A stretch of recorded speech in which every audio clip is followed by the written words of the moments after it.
UP के प्रयागराज में UP सरकार द्वारा नई शिक्षक भर्ती का सोशल मीडिया पर विज्ञापन देकर डिलीट करने के विरोध में अभ्यर्थियों का प्रदर्शन। यूपी शिक्षा सेवा चयन आयोग के दफ्तर के बाहर जारी है धरना प्रदर्शन।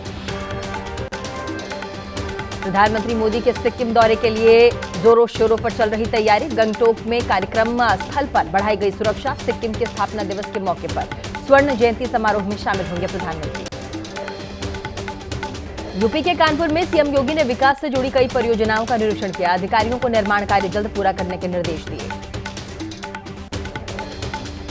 इंडोनेशिया की राजधानी जकार्ता पहुंच ऑल पार्टी डेलीगेशन। जदयू सांसद संजय झा कर रहे डेलीगेशन का नेतृत्व। पाकिस्तान की हरकतों की जानकारी इंडोनेशिया को दी जाएगी। कैबिनेट बैठक के बाद बोले सीएम अब्दुल्ला, हमारे पास उन 26 पीड़ितों के परिवारों को सांत्वना देने के लिए शब्द नहीं, हम केवल उनकी याद में झुका सकते हैं सर, स्मारक बनाकर श्रद्धांजलि देंगे।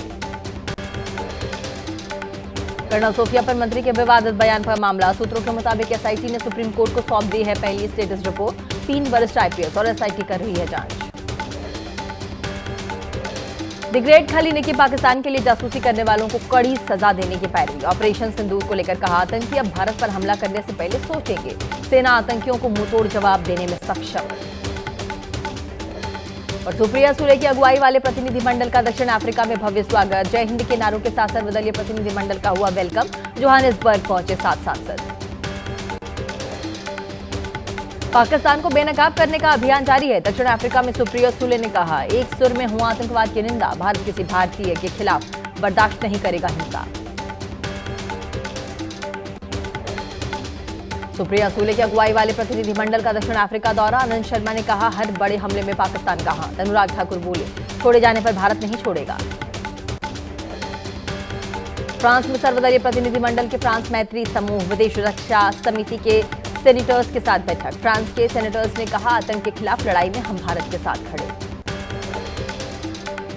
दुनिया भर में पाकिस्तान के चेहरा बेनकाब। फ्रांस के बाद इटली के रोम पहुंचा सर्वदलीय प्रतिनिधिमंडल। बीजेपी नेता रविशंकर प्रसाद की अगुवाई में अहम लोगों से मुलाकात करेगा। सिंगापुर में सर्वदलीय प्रतिनिधिमंडल। टीएमसी सांसद अभिषेक बैनर्जी ने कहा, देश की सुरक्षा पर सभी दल एक। आतंकियों के जनाजे में गए पाकिस्तानी सेना के अधिकारी और क्या चाहिए आपको सबूत। ओवैसी का पाकिस्तान पर प्रहार का 26/11 की साजिश करता साजिद मीर को बताया मृत। एफएटीएफ में बताया जिंदा। साथ ही वहां लोग मरकर हो जाते हैं जिंदा, उसे एफएटीएफ की ग्रे लिस्ट में शामिल करना चाहिए। कर्नाटक में कांग्रेस की जय हिंद सभा। सीएम सिद्धारमैया और deputy CM DK Shiv Kumar जय हिंद सभा में शामिल हुए। डिप्टी सीएम ने कहा, सभी लोगों को सेना का सम्मान करना चाहिए।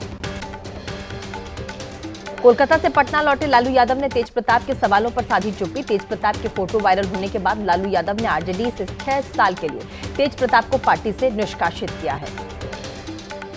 तेज प्रताप के मामले में अनुष्का के भाई आकाश का दावा, लालू और उनके परिवार को पहले दिन से रिश्ते की जानकारी थी। अगर तस्वीरें गलत हैं तो केस क्यों नहीं हुआ। तेज प्रताप को पार्टी से निकाले जाने पर अनुष्का के भाई आकाश का दावा, तेजस्वी की साजिश। तेज प्रताप ने हमेशा दिया भाई का साथ, समय आने पर सामने आएंगे अनुष्का और तेज प्रताप। तेज प्रताप के मामले में अनुष्का के पड़ोसियों ने कहा, अक्सर अनुष्का के घर देखे गए तेज प्रताप यादव। अनुष्का का परिवार अच्छा है, तेज प्रताप ने दिया प्यार का साथ। तेज प्रताप के मामा साधु यादव ने लालू यादव के फैसले को ठहराया सही। कहा, एक पार्टी और परिवार के मुखिया के रूप में लालू जी ने जो भी फैसला लिया है वो सब सही है। तेज प्रताप के मामले पर बोले उनके मामा सुभाष यादव। कहा, लालू जी ने जल्दबाजी में लिया पार्टी और परिवार से निकालने का फैसला। परिवार में मतभेद की हमें जानकारी नहीं थी।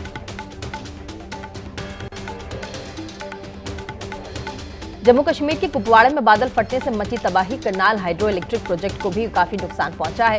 प्रोजेक्ट के पास जाने वाला रास्ता लैंडस्लाइड के चलते बंद हो गया। महाराष्ट्र के सोलापुर में बारिश से किसानों की खेती को भारी नुकसान। खजूर की फसल भारी आंधी से बर्बाद। किसानों ने सरकार से लगाई नुकसान की भरपाई की गुहार। महाराष्ट्र के कोल्हापुर में इंगली गांव में बारिश के चलते धंसी सड़क धंसने से 6 घरों पर मंडराया खतरा। 2 महीने पहले भी इसी जगह पर धंसी थी जमीन। प्रशासन ने लोगों के लिए अस्थायी व्यवस्था की।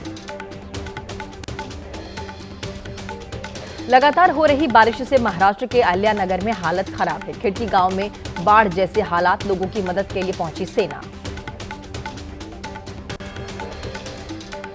अहिल्यानगर के खड़की गांव में बिगड़े हालात, भारी बारिश की वजह से गांव में हर तरफ जल तांडव, डीएम के मदद मांगने पर गांव में पहुंची सेना। मध्य प्रदेश के बुरहानपुर में आफत बनकर बरसी है बारिश, मूसलाधार बारिश की वजह से शहर में जल भराव, तालाब नजर आने लगे शहर के कई इलाके। बुरहानपुर में हुई भारी बारिश की वजह से सड़कों पर जल भराव, शहर की सड़कें पानी से लबालब, लोगों को आवाजाही में हो रही काफी परेशानी, पानी के अंदर आधे से ज्यादा डूबी गाड़ियां।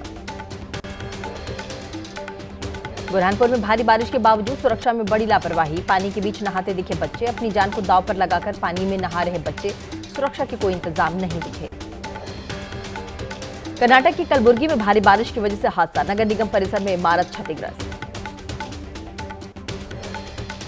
जम्मू कश्मीर में पिछले कुछ रोज से बदला हुआ है मौसम का मिजाज, श्रीनगर में बारिश के साथ गिरे ओले। केरल के कुन्नूर में आंधी के साथ मूसलाधार बारिश, कई इलाकों में तेज हवा के साथ उखड़े पेड़, सड़कों पर पेड़ गिरने से बाधित रहा ट्रैफिक। तेलंगाना में कई जगह पर बदला हुआ मौसम का मिजाज, हैदराबाद शहर में हुई झमाझम बारिश, निचले इलाकों में बारिश की वजह से जलभराव। तमिलनाडु में मुसीबत बनकर बरस रही है बारिश, नीलगिरी में भारी बारिश की वजह से 17 घर क्षतिग्रस्त, 275 लोग विस्थापित, लोगों को राहत शिविरों में भेजा गया। जून महीने में सामान्य से अधिक बारिश होने की संभावना, मौसम विभाग ने कहा उत्तर पश्चिम भारत में सामान्य बारिश की संभावना है, मध्य और दक्षिण भारत में हो सकती है सामान्य से अधिक बारिश। देश के कई राज्यों में आज भी बदला रहेगा मौसम का मिजाज, कोंकण, गोवा, मध्य महाराष्ट्र, मराठवाड़ में भारी बारिश का अलर्ट, कर्नाटक, केरल, तेलंगाना, आंध्र प्रदेश और छत्तीसगढ़ में भी भारी बारिश की चेतावनी। यूपी के पीलीभीत में 48 घंटे बाद हुआ बाघिन का रेस्क्यू, वन विभाग की टीम ने बाघिन को पकड़कर जंगल में छोड़ा, बीते 2 दिनों में बाघिन ने 2 किसानों को बनाया अपना निवाला। लखनऊ में 5 साल के बच्चे से दुष्कर्म का मामला, आरोपी मुठभेड़ में गिरफ्तार, पुलिस की गोली से आरोपी घायल, पुलिस ने अस्पताल में कराया भर्ती, दरिंदे के पास से तमंचा कारतूस बरामद। यूपी के लखीमपुर खीरी में हत्या के डर से पति ने पत्नी की शादी उसके प्रेमी संग कराई, गुरनाम सिंह ने पत्नी की प्रेमी सतनाम को कई बार समझाया, लेकिन जब वो नहीं माना तो खुद ही हत्या के डर से गुरनाम ने सतनाम के साथ अपनी पत्नी की शादी करा दी। जोधपुर में एमबीबीएस छात्रा की संदिग्ध मौत से हड़कंप, हॉस्टल के कमरे में मिली 2 दिन पुरानी सड़ी गली लाश, जहरीले पदार्थ से मौत की आशंका। मुंबई में फार्म हाउस में चल रही थी ड्रग्स की फैक्ट्री, फार्म हाउस में बनाई जा रही थी एमडी ड्रग्स, बकरी और मुर्गी पालन के लिए लीज पर लिया गया था फार्म हाउस। फार्म हाउस में चल रही ड्रग्स फैक्ट्री को लेकर खुलासा, आरोपियों ने 3 महीने के भीतर तैयार की 300 किलो एमडी ड्रग्स, पिछले दिनों पकड़े गए ड्रग्स पेडलर से पूछताछ के बाद फैक्ट्री तक पहुंची पुलिस। मिर्जापुर में मधुमक्खियों ने वन विभाग की टीम पर बोला हमला, 54 सदस्य वन दारोगाओं की टीम पर हमला किया, 16 लोगों की हालत गंभीर है, अस्पताल में कराना पड़ा भर्ती। गोरखपुर चिड़ियाघर में 3 जून तक पर्यटकों के लिए बंद रहा, वहीं बर्ड फ्लू प्रोटोकॉल को देखते हुए जू प्रबंधन ने फैसला लिया है। चिड़ियाघर में हाल ही में 3 जानवरों की मौत की खबर है। और बद्री विशाल की शरण में पहुंचे बीजेपी नेता नुपुर शर्मा, विधि विधान के साथ पूजा अर्चना की, मंदिर समिति के लोगों ने प्रसाद भेंट कर स्वागत किया। आईपीएल के प्लेऑफ मुकाबला तय, वहीं पहले क्वालिफायर में कल पंजाब किंग्स और रॉयल चैलेंजर्स बेंगलुरु की टक्कर होगी। शुक्रवार को एलिमिनेटर मैच में गुजरात टाइटंस और मुंबई इंडियंस मुकाबला करेगा।